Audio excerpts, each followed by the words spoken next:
Hello everyone, नमस्कार। हमारे YouTube channel में आपका हार्दिक स्वागत है।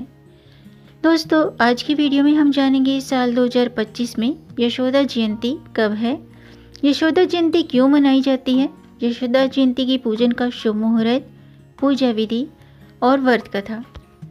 दोस्तों, हिंदू धर्म में ऐसे कई व्रत हैं जो संतान प्राप्ति या उसकी उन्नति के लिए रखे जाते हैं और इन्हीं में शामिल है यशोदा जयंती का व्रत।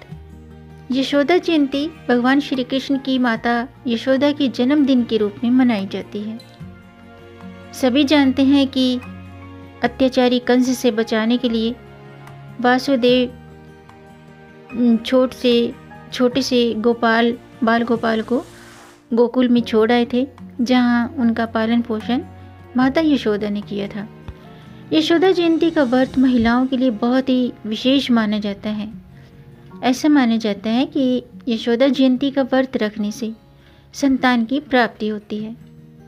इतना ही नहीं, यशोदा जयंती का व्रत रखने से संतान की आयु लंबी होती है और उसका जीवन सुखी होता है। इस दिन व्रत के साथ साथ माता यशोदा और भगवान श्री कृष्ण का पूजन किया जाता है। तो आज की वीडियो में हम जानेंगे साल 2025 में यशोदा जयंती कब है, यशोदा जयंती की पूजा का शुभ मुहूर्त, पूजा विधि, व्रत कथा। तो दोस्तों, वीडियो शुरू करने से पहले आपसे एक खास बात, अगर आप इस चैनल पर नए आए हैं और पहली बार आए हैं तो इस चैनल को सब्सक्राइब कर दीजिए और बेल आइकन बटन प्रेस कर दीजिए ताकि आने वाली वीडियो देख सकेंगे आप सबसे पहले। और जिन्होंने मेरा चैनल सब्सक्राइब कर दिया है उनका दिल से आभार, बहुत बहुत धन्यवाद। दोस्तों, इसी तरह मेरे चैनल के साथ जुड़े रहिएगा और अपना प्यार हमें देते रहिएगा। वीडियो को अंत तक ज़रूर देखिएगा ताकि कोई भी जानकारी छूट न जाए, क्योंकि दोस्तों अगर आप वीडियो स्किप करके सुनेंगे तो फिर खास जानकारी स्किप हो जाएगी, यानी कि आधी अधूरी जानकारी से पूरा लाभ नहीं मिलता है। इसलिए हमारे साथ अंत तक बने रहिएगा। तो आइए शुरू करते हैं। दोस्तों, हिंदू धर्म में सभी पर्व त्योहारों का विशेष महत्व होता है। हर दिन कोई ना कोई व्रत त्योहार आते रहते हैं। कई व्रत संतान की प्राप्ति और उनकी लंबी आयु के लिए किया जाता है और इन्हीं में से एक है यशोदा जयंती का व्रत। पौराणिक कथाओं के अनुसार यशोदा जयंती पर भगवान श्री कृष्ण की पालनहार माँ यशोदा का जन्म हुआ था। नंदलाल को जन्म तो देवकी ने दिया था, लेकिन उनका पालन पोषण माँ यशोदा ने किया था। इस दिन माँ यशोदा और बाल गोपाल की विधि विधान से पूजा करने से मनवांछित फलों की प्राप्ति होती है। इस दिन व्रत रखने से संतान की प्राप्ति होती है। अगर आप भी संतान सुख से वंचित हैं तो जो मेरी बहनें संतान प्राप्ति के लिए व्रत रखना चाहती हैं तो संतान प्राप्ति के लिए आप यशोदा जयंती का व्रत जरूर रखें। ऐसा करने से उत्तम संतान की प्राप्ति होती है और उसके जीवन में हमेशा सुख शांति बनी रहती है। यशोदा जयंती के दिन माँ यशोदा और भगवान श्री कृष्ण की पूजा अर्चना की जाती है। महिलाओं के लिए यशोदा जयंती का दिन और इसका व्रत बहुत ही खास माना जाता है। इस दिन व्रत रखने से संतान की प्राप्ति के साथ साथ उसकी आयु लंबी होती है और पापों का नाश होता है। भगवान श्री कृष्ण के गांव गोकुल धाम में यशोदा जयंती पूरे उत्साह के साथ मनाई जाती है। आइए जानते हैं कि साल 2025 में यशोदा जयंती कब है। दोस्तों, हर साल फागुन माह की श्री कृष्ण पक्ष की षष्ठी तिथि के दिन यशोदा जयंती मनाई जाती है और अभी फागुन का महीना शुरू हो चुका है। हिंदू कैलेंडर के मुताबिक इस साल फागुन माह की कृष्ण पक्ष की षष्ठी तिथि 18 फरवरी मंगलवार को सुबह 4:53 पर शुरू होगी और इसका समापन 19 फरवरी को सुबह 7:32 पर होगा। तो ऐसे में उदय तिथि के मुताबिक यशोदा जयंती मंगलवार को मनाई जाएगी। यशोदा जयंती की पूजा का शुभ मुहूर्त है सूर्योदय सुबह 7 बजे होगा और सूर्यास्त शाम के 6:20 पर होगा। ब्रह्म मुहूर्त सुबह 5:24 से लेकर के 6:12 तक रहेगा। अमृतकाल दोपहर के 1:04 से दोपहर के 2:52 तक रहेगा। अभिजीत मुहूर्त दोपहर के 12:18 से शुरू होगा और ये मुहूर्त 1:03 तक रहेगा। विचि मुहूर्त दोपहर के 2:28 से दोपहर के 3:13 तक रहेगा। गोधूली मुहूर्त शाम के 6:11 से शाम के 6:37 पर समाप्त होगा। 19 फरवरी को सुबह स्नान के बाद पूजा पाठ करके व्रत का पारण किया जाएगा। आइए जानते हैं यशोदा जयंती पर पूजा विधि कैसे करनी चाहिए। दोस्तों, इस दिन सुबह जल्दी उठें, ब्रह्म मुहूर्त में उठ कर के स्नान करें और इस दिन नीले रंग के वस्त्र धारण करने चाहिए। इसके बाद माँ यशोदा के व्रत का संकल्प लें। भगवान श्री कृष्ण के साथ साथ माँ यशोदा की पूजा में अगरबत्ती, फूल, तुलसी के पत्ते, हल्दी, चंदन, कुमकुम और नारियल का प्रयोग करें। इसके बाद माँ यशोदा और कान्हा को केले, पान, सुपारी का भोग लगाएं, माखन का भोग लगाएं। इस दिन माँ यशोदा के साथ साथ बाल गोपाल की यानी कि बाल कन्हैया की पूजा का विधान है। भगवान श्री कृष्ण के मंत्रों का इस दिन जाप करना चाहिए और अंत में माँ यशोदा और बाल गोपाल की आरती करके पूजा संपन्न करें। संतान प्राप्ति या संतान से जुड़ी समस्याओं से छुटकारा पाने के लिए इस दिन व्रत करना बड़ा ही फलदायी माना जाता है। आइए जानते हैं इस दिन किए जाने वाले खास उपाय कौन से हैं। यदि आप संतान की चाहत रखते हैं तो यशोदा जयंती के दिन विशेष रूप से यशोदा माता की पूजा करनी चाहिए।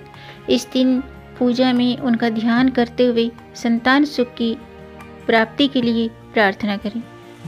यशोदा माता की प्रतिमा या चित्र को स्नान कराएं, शुद्ध करके पूजा कर सकते हैं। यशोदा माता को श्रृंगार का सामान अर्पित करें, लाल चुनरी अर्पित करें और गहनों से श्रृंगार करें। लड्डू, दूध, फल, भोग ये सभी चीज़ें अर्पित करें और ओम यशोदा नंदनाय नमः इस मंत्र का जाप करें। ओम यशोदा नंदनाय नमः। इस उपाय को करने से संतान प्राप्ति के इच्छुक दंपतियों के लिए विशेष रूप से ये फायदेमंद माना जाता है। इसके अलावा यशोदा जयंती के दिन गोवर्धन पूजा और श्री कृष्ण की कथा सुनने का भी महत्व है। श्री कृष्ण के बाल रूप और उनकी लीला का स्मरण करते हुए कथा सुनने से संतान सुख की प्राप्ति होती है। घर में श्री कृष्ण कथा या भजन संकीर्तन का आयोजन जरूर करना चाहिए और श्री कृष्ण के बाल रूप का ध्यान करते हुए उनसे संतान सुख की प्राप्ति के लिए प्रार्थना करें। इस उपाय को करने से भविष्य में दिशा में भी मदद मिलेगी और संतान प्राप्ति में भी मदद मिलेगी। इसके अलावा दोस्तों, यशोदा माता का दूध से गहरा संबंध है, इसलिए इस दिन दूध और मीठे पदार्थ का दान करना बहुत ही लाभकारी होता है। इस दिन जरूरतमंद व्यक्तियों को, ब्राह्मणों को दूध, दही, लड्डू या मिठाई का दान करें।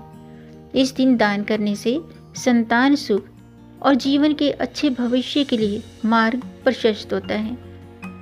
दान करने से दोस्तों पुण्य मिलता है और इन चीज़ों का दान करने से संतान सुख की प्राप्ति होती है, संतान का भविष्य भी उज्जवल होता है। इसके अलावा दोस्तों, यशोदा माता को फूल और फल अर्पित करना शुभ माना जाता है। इस दिन घर के आंगन में या पूजा स्थल पर जल का छिड़काव करें, शुभ फल अर्पित करें, घर के प्रत्येक स्थान पर पानी छिड़कें, खासकर पूजा स्थल पर, और यशोदा माता को फल और फूल अर्पित करें। संतान के अच्छे भविष्य के लिए प्रार्थना करें। ये उपाय करने से सकारात्मक ऊर्जा का संचार होगा, जिससे संतान की वृद्धि और विकास में सहायक होगा। इसके अलावा दोस्तों, यशोदा जयंती के दिन रात्रि के समय में दीपक जलाना बहुत ही लाभकारी होता है। दीपक से घर में पॉजिटिविटी आती है, यानी कि सकारात्मक ऊर्जा आती है और संतान के जीवन में भी उजाला आता है। तो रात्रि के समय घर में दीपक जलाएं और संतान के अच्छे भविष्य के लिए प्रार्थना करें। यशोदा माता के साथ साथ भगवान श्री कृष्ण का नाम जपना भी संतान सुख के लिए लाभकारी होता है। यानी कि इस दिन ओम श्री कृष्णाय नमः इस मंत्र का 108 बार जाप करना चाहिए। अब मैं यशोदा जयंती की जन्म कथा शुरू करती हूँ, आप भी ध्यान से सुनिएगा। पौराणिक कथा के मुताबिक ब्रज के गोपाल सुमुख और उनकी पत्नी के घर ब्रह्मदेव के आशीर्वाद से यशोदा का जन्म हुआ था। उनका विवाह ब्रज के राजा नंद से हुआ था। यशोदा ने संतान प्राप्ति के लिए भगवान विष्णु की तपस्या की थी और उनकी तपस्या से प्रसन्न होकर विष्णु जी ने उनको वचन दिया था कि वे द्वापर युग में उनके पुत्र बनकर आएंगे। विष्णु ने कहा था कि मैं भविष्य में वासुदेव और देवकी माँ के घर जन्म लूँगा, लेकिन मेरी पालनहार आप ही बनेंगी। देवकी और वसुदेव की 8वीं संतान के रूप में भगवान श्री कृष्ण ने जन्म लिया था। इसके बाद वसुदेव ने उन्हें नंद और यशोदा के यहाँ छोड़ आए थे ताकि उन्हें कंस के क्रोध से बचाया जा सके। इसके बाद श्री कृष्ण का लालन पालन माँ यशोदा ने ही किया था। माँ यशोदा के विषय में श्रीमद् भागवत में कहा गया है कि मुक्तिदाता भगवान से जो कृपा प्रसाद नंद रानी यशोदा को मिला वैसा मतलब न ब्रह्मा जी को, न शंकर जी को, न उनकी अर्धांगिनी लक्ष्मी जी को कभी प्राप्त हुआ, लेकिन मुक्तिदाता भगवान से ये प्रसाद नंद रानी यशोदा को मिला था। तो ये थी यशोदा जयंती की व्रत कथा। तो दोस्तों आज के लिए बस इतना ही। उम्मीद है आपको ये जानकारी पसंद आई होगी। अगर आपको जानकारी अच्छी लगी हो तो आप इसे लाइक ज़रूर कीजिएगा।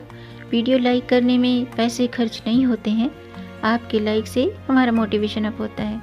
तो वीडियो को लाइक ज़रूर कीजिएगा और इस जानकारी को आगे बढ़ाकर अपनी फैमिली में, अपने फ्रेंड्स में ज़्यादा से ज़्यादा शेयर कर दीजिए ताकि औरों को भी इससे लाभ प्राप्त हो। और अगर आपका कोई प्रश्न है या कोई सुझाव है तो कमेंट बॉक्स में ज़रूर लिखिएगा और मेरे चैनल को सब्सक्राइब ज़रूर कीजिएगा ताकि आने वाली वीडियो देख सकेंगे आप सबसे पहले। वीडियो को अंत तक देखने के लिए आपका बहुत बहुत धन्यवाद। मिलेंगे नई जानकारी के साथ, तब तक आप खुश रहें, स्वस्थ रहें, अपना ख्याल रखें और अपनों का भी ख्याल रखिएगा। जय श्री हरि, हर हर महादेव।